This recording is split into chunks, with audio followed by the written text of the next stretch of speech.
కొణిదెల పవన్ కళ్యాణ్ అమ్మ కడుపున ఆఖరివాడిగా పుట్టిన అందరికీ మంచి చేయాలి, మేలు జరగాలి అనే విషయంలో ముందువాడుగా ఉంటాడు. తన గురించి కంటే జనం గురించి ఎక్కువగా ఆలోచించే మనస్తత్వం నా తమ్ముడు కళ్యాణ్ బాబుది. ఎవరైనా అధికారంలోకి వచ్చాక ప్రజలకు ఏదైనా చేయాలనుకుంటారు.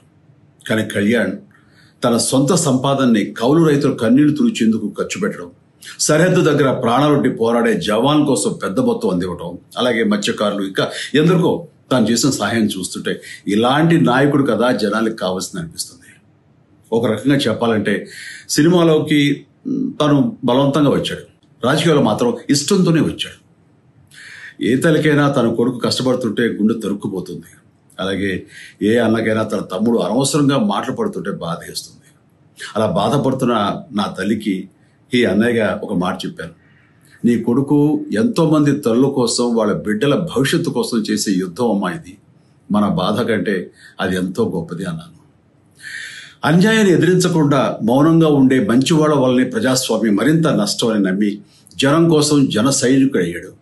తాను బలంగా నమ్మిన సిద్ధాంతం కోసం తన జీవితం రాజకీయాల్లోకి అంకితం చేసిన శక్తిశాలి పవన్ కళ్యాణ్.